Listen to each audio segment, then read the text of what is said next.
como lo veníamos diciendo, le apunta ese libro a una serie de señalamientos a muchos sectores en donde el gobierno de Abelardo de la Espriella encuentra inconsistencias, y lo que vemos, por ejemplo, es que aunque esas cifras que parece que no coinciden o que reportarían irregularidades sobre la ANT, lo que tienen detrás también son unos intereses de quienes reclaman esas tierras, a quienes se les devuelven, cuánto dinero está allí comprometido, o estas APA, como tú los venías mencionando, y los intereses que hay allí sobre empresas privadas, sobre todo mineras, que desde el principio se han opuesto a este tipo de iniciativas. De acuerdo, es que al libro le falta algo que es fundamental, y es el tema del contraste, ¿no? Que es fundamental y es básico. O sea, para la gente que está formada en periodismo, en ciencias sociales, eso es como una verdad de apuño, pero para mucha otra gente, digamos que no es algo tan presente. Y es que cuando se hacen investigaciones de este tipo, cuando se basa sobre todo en la casuística, exponer caso por caso, explicar de qué se trata, cuál es la supuesta corrupción, es fundamental contrastar lo que se está, las hipótesis de corrupción, en este caso, o de ineficiencia que se están manejando, pues con información que permita respaldarla. Y ahí hay una carencia absoluta, en primer lugar, por lo que tú mencionabas, y es el tema del empalme. Es decir, muchas de las aseveraciones que se están haciendo en ese libro podrían profundizarse, podrían escalarse o podrían menospreciarse, a punta de los datos y la información que no circuló en el empalme. Eso uno. Dos, lo que decíamos hace un momento, muchas fuentes periodísticas, muchas fuentes de discursos políticos, intervenciones en el Congreso, pero digamos no mucho más allá de la información, digamos, relevante que tendría que presentar este libro. Y en último lugar, pues justo por los dos anteriores, sí queda como ese tufillo de que no solamente hay una denuncia detrás de eso, porque nos dicen que son 1.300 expertos los que participaron ahí. O sea, cuesta entender cómo entre 1.300 personas a nadie se le ocurrió, hey, paremos un momento, contrastemos fuentes, no le creemos al gobierno saliente, no hay ningún problema. Si aquí dice que estas tierras fueron a parar a tal organización o a tal liderazgo, contrastemos la información. De verdad esa gente pudo llegar a esa tierra, de verdad hubo una titulación, esa titulación está en proceso, ¿qué está pasando con eso? Y en el libro pues no hay nada de eso. Sí, yo creo que ahí vuelve a primar todo el tema del simbolismo y estos golpes de opinión que busca el gobierno de Abelardo de la Espriella.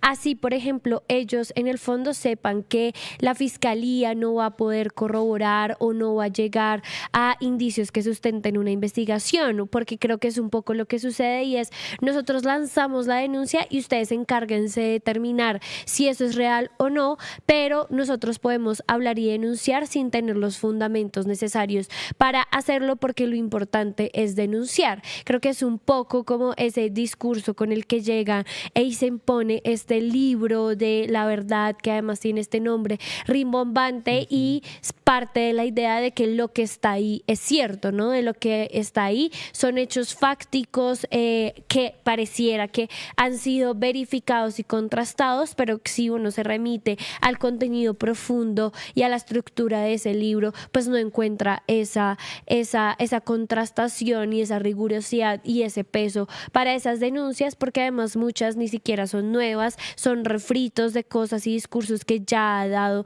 el gobierno de turno, incluso en campaña o a unas semanas de posesionarse a Abelardo de la Espriella, ¿no? Entonces siento que le tiran ese chicharrón a la fiscalía, es: ustedes determinen si esto que nos han dicho, que suponemos o que para nuestros miles de expertos resulta irregular es cierto o no, que un poco es la responsabilidad de la fiscalía, pero que siento que parte de una, sí, como una idea de lo importante aquí es mostrar que nosotros estamos detrás de estas denuncias, o que nosotros alertamos esto, descubrimos esto, y que nosotros somos de nuevo estos salvadores de la patria, ¿no? Estas personas que no se quedan calladas ante la corrupción, ni que van a hacer a voltear la cara ante estas denuncias graves o ante esto que no se dijo del gobierno de Gustavo Petro, así no tengan los fundamentos para hacerlo.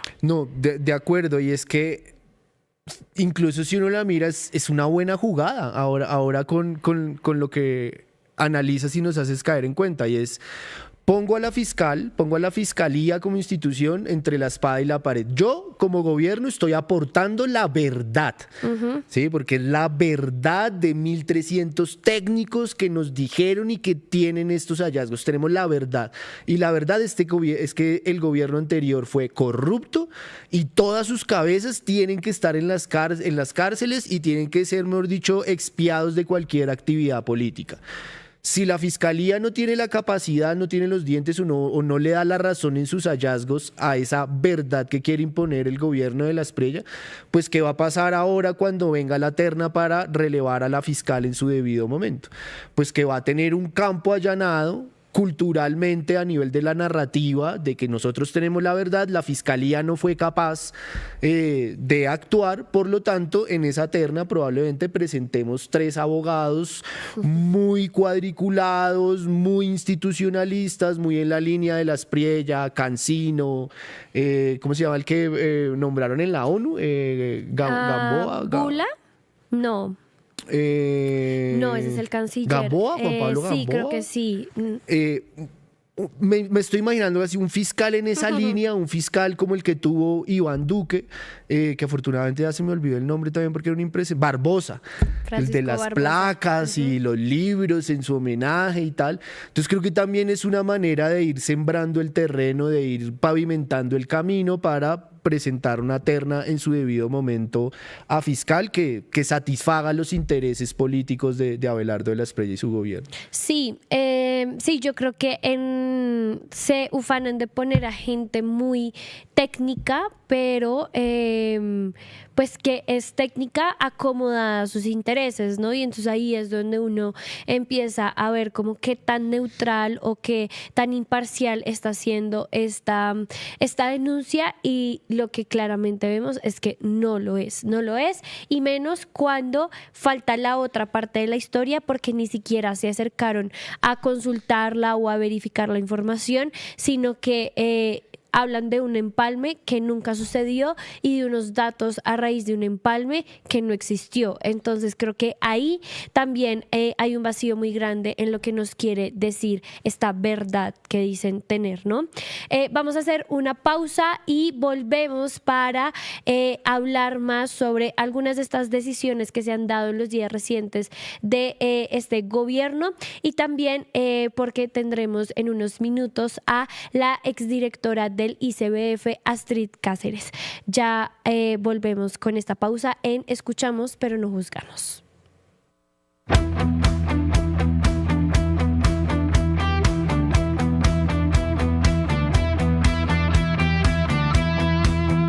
Las pantallas repiten el verso, el silencio nos dice que no, una voz que no pide perdón. Tercer canal, la verdad sin dueño, hay una luz que no tiene precio. Tercer canal, nadie compra el sueño.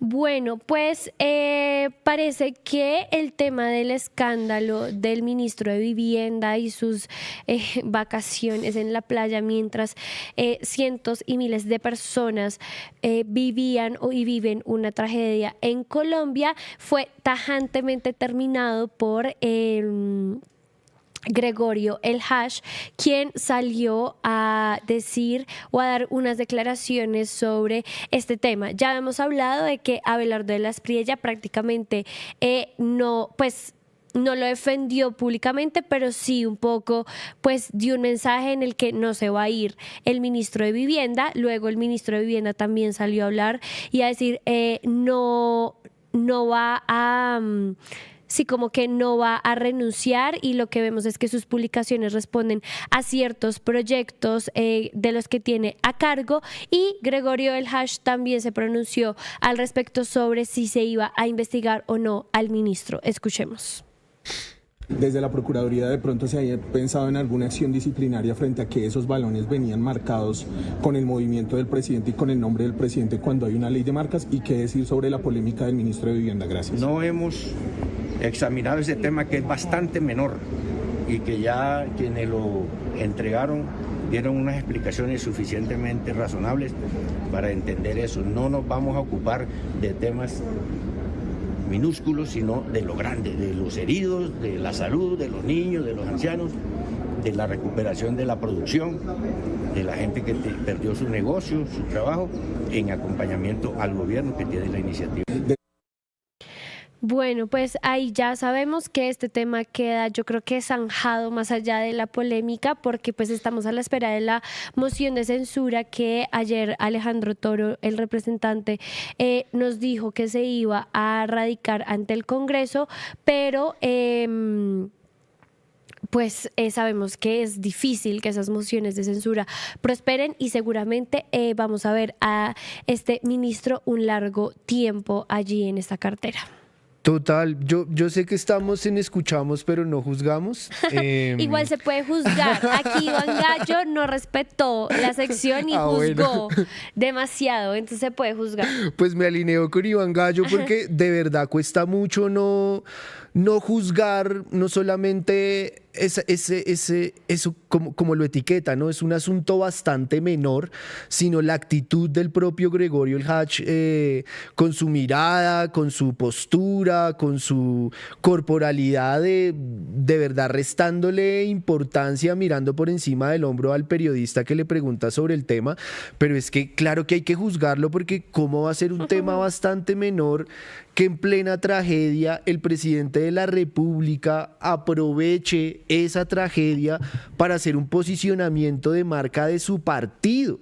Es que eso es cruel, eso es revictimizador, está por fuera de la ley, y lo hablábamos aquí también en esta mesa ayer. La cosa fue tan compleja que incluso gente del mismo facherío, del mismo espectro político del presidente decía, oiga, no, o sea, hay límites, y esta entrega de balones, de camisetas, ese posicionamiento de la marca del partido Defensores por la Patria no puede tener lugar en una situación como esta.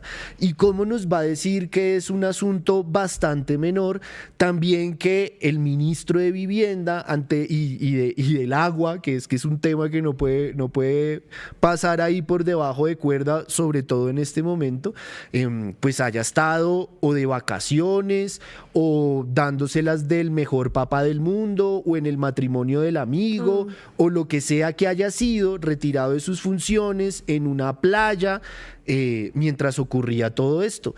Eso no es un asunto bastante menor, al contrario, es bastante grave, y creo que además nos da pistas de por dónde pueden ir los tiros en los próximos años. Y es que por parte de las entidades, de todas las CIAs y de las entidades de control, y que tienen que estar pendientes y sancionar cuando los funcionarios del gobierno, cualquiera que sea, se salgan de sus márgenes éticos, jurídicos, legales, pues no va a pasar absolutamente nada. Y creo que esto nos da pistas de que en realidad lo que podemos hacer es, o lo que nos va a ir quedando, es el control político por parte de los actores políticos, pero también la sanción social, ¿sí? Si no hay un mecanismo, si no hay una figura de autoridad que sea capaz de juzgar a esta gente por comportarse de la manera tan indebida como lo están haciendo en un momento de crisis, pues lo que queda es acción social, incluso por parte de sus mismos votantes, como ha venido pasando en las últimas horas, que cada vez hay más críticas de sus votantes. Sí, pues yo creo que ahí el tema de los pesos y contrapesos es clave, porque además lo estamos viendo a una semana de que se posesionó Abelardo de la Espriella, es decir, no lleva ni un mes y ya hay una necesidad de hacer este control político que esperamos. Como lo dices, yo lo veo difícil. Creo que esto nos da unos indicios de que no va a ser de la forma más eficiente o rigurosa, no sé, pero pues que se van a priorizar otros asuntos por encima de temas que son igual de gravedad, como esto que vimos con pues los balones y las camisetas con branding político, que va más allá de solo ir a entregar balones, ¿no? Que fue un poco la discusión que se dio y es como, no, pero los niños, ¿por qué se niegan a que los niños reciban balones? Yo no creo que ese sea el debate, sino la forma y todo el performance que hay alrededor de esa entrega y del uso político que se le da a esa entrega de balones en medio de una tragedia. Claro, y que además es que, como decimos alguna vez en la central con Daniel, hay noticias que se ven lejanas, pero que riman, ¿no? Entonces es como veíamos al principio del programa todo el tema con la nueva directora del ICBF y cómo los niños no tienen que meterse en nada de política, ni tener una opinión, ni expresarla, ni ser creativos, ni desarrollar por medio del arte o de otro tipo de expresiones su pensamiento crítico. Eso no, los niños no están para eso. Pero cuando a los niños en medio de un desastre, en medio de una catástrofe, cuando no tienen colegio, cuando no tienen casa, cuando sus ciudades o pueblos o municipios están inundados y llega el presidente a repartir balones desde su camioneta con el logo de su partido político, eso sí está bien. Ahí sí se está pensando en los niños, ahí sí se está pensando en su desarrollo, en su divertimento, ahí sí se está atendiendo a esa población. Es tan contradictorio que de verdad pasa uno de la indignación a la rabia. Sí, total. Hablando de las IAs, de esas instituciones que deben ser además garantes de control y seguimiento, quiero traer esta noticia que acabo de leer, y es que el contralor que fue elegido la semana pasada, ¿sí fue? La semana antepasada. No, la semana pasada, porque no se canceló su elección en el Congreso. Sí. Jorge Laverde, acaba de salir una noticia, y es que habría inflado su hoja de vida. Y es que lo que se acaba de conocer es que escribió y publicó en tiempo récord 2 libros que le ayudaron a ser elegido como Contralor General de la República. Los presentó el 5 de febrero, una semana después de que el Congreso abrió la convocatoria para este cargo a Contralor General, y sabemos que Laverde pues pasó de 7º en la prueba que les hacen sobre conocimientos, y luego pasó a 3º luego de que se revisara su hoja de vida y se tuvieran en cuenta estos 2 libros. Si Laverde, dice La Silla Vacía, que publica esta noticia, no hubiera presentado esos 2 libros, su puntaje habría bajado notoriamente, quedando fuera del top 10 de elegibles. Los libros que publicó el Contralor es Inteligencia Artificial aplicada al control fiscal en Colombia y El control fiscal desde el Congreso. Fueron publicados el mismo día, el 5 de febrero, a través de una editorial que se llama Instituto Latinoamericano de Altos Estudios. Increíble cómo la gente logra publicar 2 libros en un día, ¿no? O sea, uno dice como, wow. ¿Qué profundidad tendrán estas obras? No, ya hay investigadores o incluso literatos, si nos vamos a la ficción, que demoran escribiendo libros cuántos años, investigando, contrastando fuentes, lo que hablábamos ahorita, haciendo entrevistas, bueno, y impresionante este récord. Así como el gobierno de Petro tuvo la Fundación San José, que expedía para alguno de sus funcionarios títulos de manera express, pues bueno, aquí vemos una nueva oportunidad de negocio, y es ya no la universidad, el centro educativo, sino la editorial, que también pues deja muchas dudas, ¿no? Cualquiera que se haya sometido a un proceso editorial sabe que eso es un parto, literalmente, ¿no? Es un proceso largo que requiere de cuidados, que requiere de mucho trabajo, y que al final da a luz una obra después de que pasa por pares, se hacen correcciones, ediciones, etcétera. Increíble este señor, debería dar cursos también de escritura creativa, de investigación. En vez de ser Contralor General, ¿no? Porque sí. Para eso fue que sacó los libros. A mí me parece, pues sí, como preocupante que entonces tengamos hoy un Contralor que así de manera tan sencilla y tan rápida, además, logre inflar su hoja de vida precisamente para quedar en un proceso, pues que de entrada, pues sí, que requiere unos exámenes y unos conocimientos y demás, y luego ya se politiza cuando llega al Congreso.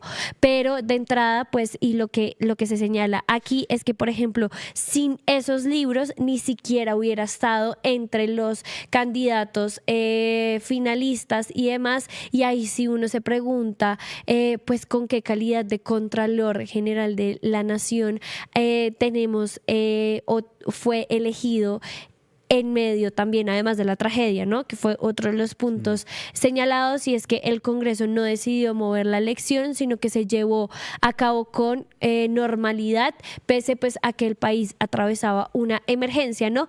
Entonces, creo que esto es una alerta para hay que estar pilas con este cargo, que además es el que debería ser garante de que no sucedan hechos de corrupción o que no se manejen mal los recursos y demás. Es decir, en lugar de nosotros estar pendiente de que el Contralor haga bien o sea eficiente y transparente con su trabajo, es la Contraloría la que debería darnos pues esa seguridad. Pero sí creo que deja muchas dudas este tema de que unos días antes de que se presente su hoja de vida y demás salga con 2 libros que fueron publicados el mismo día por la misma editorial. Sí, un contralor para el contralor vamos a terminar necesitando. Ojalá el segundo tomo del libro de la verdad o cuando hagan la película, porque como ahora todos los libros les hacen película, nos cuenten un poquito de cómo se movió eso en el Congreso, ¿no? Porque, claro, aquí recae una responsabilidad directa sobre esta persona,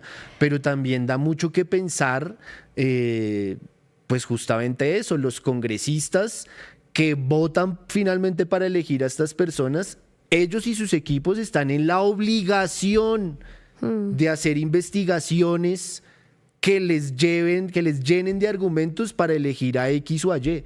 Y es imposible imaginarse que entre todas las UTLs de los congresistas, entre todas esas personas que trabajan ahí y entre los mismos congresistas que terminaron votando por esta persona, nadie haya sacado en su momento la información que tú nos están exponiendo y que pues ponen entredicho ese nombramiento. Ayúdanos a seguir con nuestra labor periodística a través de nuestro NECI 310-779-3518. Lo hiciste artísticamente y lo hiciste con las víctimas, que eso es un mensaje a dar. Caminamos juntos, todos con el progresismo por las calles defendiendo el plebiscito por el sí. ¿Cuál es la capacidad de generación de vivienda? ¿Los subsidios para quién son? Diciendo que le vamos a quitar los privilegios a los políticos. La política no descansó este fin de semana con estos personajes señalados por corrupción. Sí, señora, sí, señores. Llega la central. Este espacio semanal que hemos concebido para reflexionar sobre asuntos coyunturales. Allí vivía la familia de Pablo Escobar Gaviria.